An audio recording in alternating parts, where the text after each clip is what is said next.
जाऊन ते आणतील पोचवायची जबाबदारी सर्वस्वी माझी, म्हणून आम्ही तिथून माघारी गेलतो. त्यामुळं मॅडमनी तोंड भरून तुमच्या कॅप्टनचं कौतुक केलंच, पण ते फक्त तुमच्या गावातल्या लोकांची काळजी घेतली म्हणून केलं. त्याच्या पुढे जाऊन सांगतो, तुमच्याच गावातल्या लोकांची काळजी नाही घेतली तर तुमच्या गावातल्या लोकांना मदत आणणाऱ्या लोकांची सुद्धा काळजी याच माणसाने घेतली, हे तुम्हाला माहित असावं. दुसरी गोष्ट, मी उभा राहिलोय म्हणजे काय, तुम्हाला चार ज्ञानाचे शब्द पाजळावे, आम्ही एवढं आणलंय तुम्ही घ्या, हे करा ते करा, हे सांगण्यासाठी मी आलेलो नाही.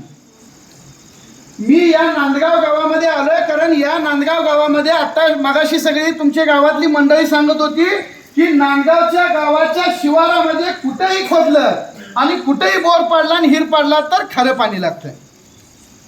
त्याच्यामुळं मला ह्या गावाचं कौतुक वाटलं की अख्ख्या शिवारामध्ये खरं पाणी लागत असतानाही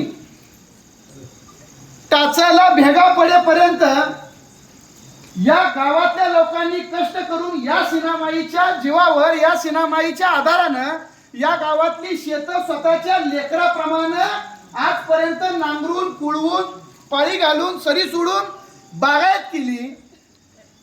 सोनं घरातलं आपल्या बायकोचं आवडीनं प्रेमानं लग्नामध्ये घातलेलं प्रसंगी बँकेत ठेवलं आणि बँकेत ठेवल्यानंतर त्या उचललेल्या पैशाची पाईपलाईन केली.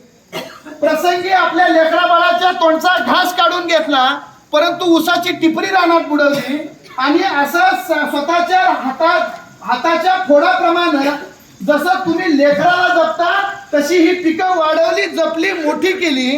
आणि जेव्हा कारखान्याला जायची वेळ आली त्यावेळेस सीनामाईने रौद्र रूप धारण केलं आणि समोर एखादं 18 वर्षाचं पोरग आपल्या छातीला लावून पाजून मोठं करून ज्या वेळेस कर्तुत्वाला येतं त्यावेळेस एखादी ट्रक येते आणि त्याला चिरडून जाते.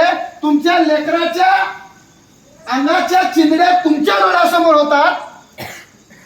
इतकी वाईट आणि भयानक परिस्थिती तुमच्या समोर तुमच्या या सीनामाईने केली आणि त्यावेळेस सुद्धा एवढं होऊन सुद्धा नांदगाव मधला मॅडम एक सुद्धा माणूस अजिबात खचलेला नाही, धीराने उभा. जोरदार टाळ्या वाजून तुम्ही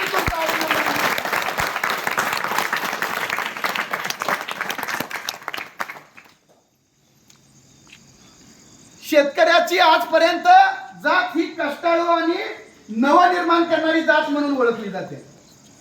एखाद्या वर्षी आपण कुळवून पाळी घालून टिपणीनं रान पेरल्यानंतर एखादा मोठा पाऊस येतो आणि पाऊस आल्यानंतर पेरलेलं बी सगळं वाहून जातं आणि सगळं बी वाहून गेल्यानंतर सुद्धा माझ्या घरातली माऊली भाकरी थापत थापत पदार घेत घेत नवऱ्याला म्हणते, अव काय झालं, एकदा वाहून गेला आपण पुन्हा पेरणी करू. आणि पुन्हा तो नवरा तो माणूस पेरणी करतो, पीक येतं आणि त्याच्यावर घर प्रपंच चालतो. या गावामध्ये मला कौतुक वाटतं की तालुक्याच्या एवढ्या लांबच्या टोकाला असून आजपर्यंत फक्त आणि फक्त कष्ट करते मॅडम. एक सुद्धा दारूचा गुत्ता अगर वाईट गोष्टीचं ठिकाण या गावामध्ये नाही. आणि 1-2 नाही 26 वर्ष झालं नाही.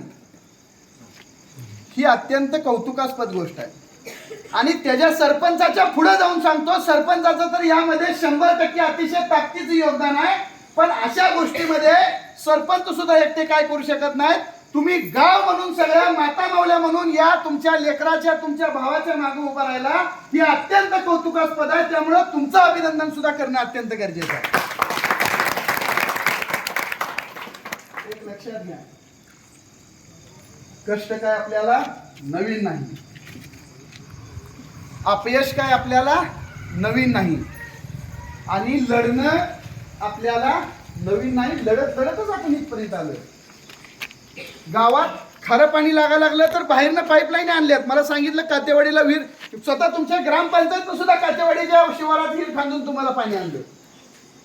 म्हणजे एक लक्षात घ्या, हे नांदगाव आईत खाऊ नाही, कष्टावर जगणारं, कष्टावर विश्वास ठेवणारं आणि कष्टावर उदरनिर्वाह करून स्वाभिमानानं ताटमानानं या तालुक्यामध्ये या जिल्ह्यामध्ये नाव कमावणारं नांदगाव आहे.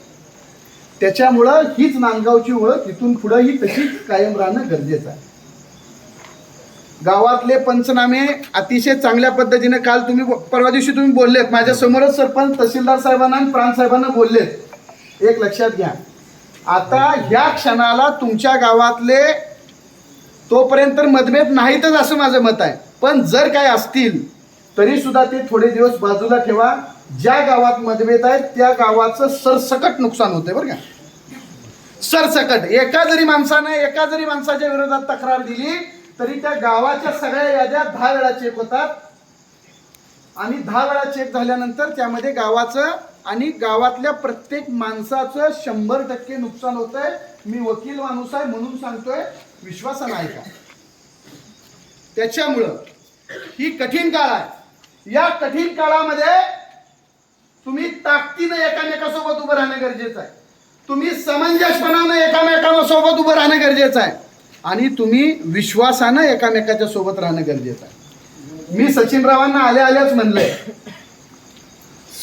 की जी कारखाना चालू झाल्यानंतर ज्या ऊसाचं लय वाटोळ झालंय त्यांचे ऊस प्रायोरिटीनं त्या साखर कारखानदाराला नेण्यासाठी तुम्ही विनंती करा. तुमचं 100% ऐकतील. नाही ऐकलं तर आपण कापडं काढून त्या कारखान्याच्या समोर जाऊन बसू. पहिल्यांदा मी बसायला येईल, कुणाचा का कारखाना असं ना पुन्हा.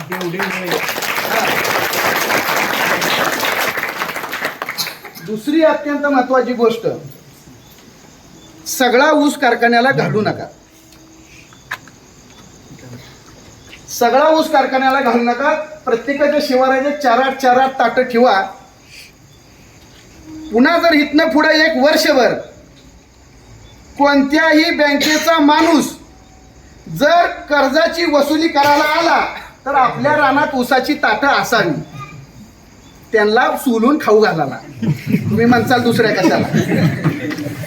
आल्यावर आता चहा पाणी, आता पुरामुळे चहा पाणी तर आपल्याकडे नसणार आहे, अडचण आहे, आपण सगळी दुःखात आहे. मग आता चहा करून आपण पाजू शकत नाही म्हणल्यावर ऊसाच्या 2 कांड्या तरी आपण त्याला खाऊ घातल्या पाहिजे.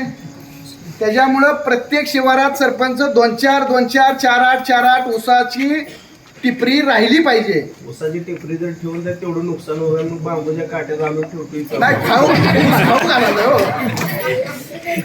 वकिलांना बोलायचं तीच बोलत असते, ती फक्त मार्ग वेगळा असते. तर पुन्हा म्हणणार वकील साहेब तुम्हीच म्हणला होता की ऊसाची टिपरी ठेवा, मी खाऊ घालायला ठेवा म्हणून. ती वेळ येणार नाही. सरकारनं योग्य वेळी योग्य पावलं आतापर्यंत उचललीत का नाही मला माहित नाही, परंतु जर आमच्या चुलीमध्ये आणि आमच्या ताटामध्ये जर पाणी या सिनामाईनं वतलेलं असताना जर सरकार पुन्हा आसमानी संकटानंतर जर सरकारच्या माध्यमातून सुलतानी संकट आणणार असेल तर त्या सरकारला त्याच्याच भाषेमध्ये उत्तर द्यायची ताकद आमच्या ह्या हातामध्ये सरकारला.